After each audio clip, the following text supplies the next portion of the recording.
আমরা dreams king ক্লাবের এক সদস্যকে পেয়ে গেছি। এই পুজোর থিম ও পুজোর অন্যান্য বিষয় প্রসঙ্গে বিস্তারিত আমরা জেনে নেব। স্যার, আপনার নাম? আমার নাম শান্তনু বাঙাল। আপনারা এই থিম করতে গেলেন কেন? এখনকার দিনে যে নারীদের উপর যে অত্যাচার হচ্ছে, নারী সুরক্ষা মেনলি আমরা এইটি বিষয়ে করেছি।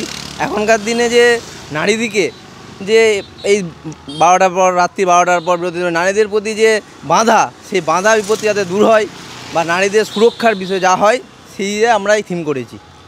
তাহলে নারীকে বাড়িতেই সেই পূর্বের মতো বেঁধে রাখতে চাইছি, তাই তো? হ্যাঁ, এখন তো এই হচ্ছে, নারীরা ঠিকমতো নারীদের সুরক্ষা নেয়, চারিদিকে যা ঘটছে সেই বিষয়ে আমাদের থিম নারীদের যে বাধা বিপত্তি এসব যেন কাটিয়ে তুলে নারীরা সঠিকভাবে সুরক্ষা পায়, সেই বিষয়ে আমরা এই থিম করেছি।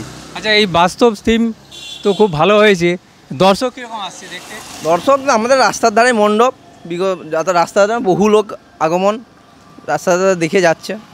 এটা তো একটা মনসুকা রোড, আরামবাগ যাওয়া যায়, বিভিন্ন আরও আউটসাইড খড়ার, গল্পদীপুর এইসব যাওয়া যায়, সব বিভিন্ন রাস্তাতে আগত সব জনগণ সব এই দেখেই যাচ্ছে। এই বিশেষ থিম বর্তমান যে নারীরা সুরক্ষিত নয় সেই বিষয়টি তুলে ধরা হয়েছে এবং এই থিমকে দেখতে আসার জন্য প্রচুর দর্শক প্রতিদিন আসছে। ক্যামেরায় রাজীব পাত্রের সঙ্গে আমি শ্যামাপদ প্রামাণিক, STSP news Bangla, India news Kolkata, সবার খবর সবার আগে।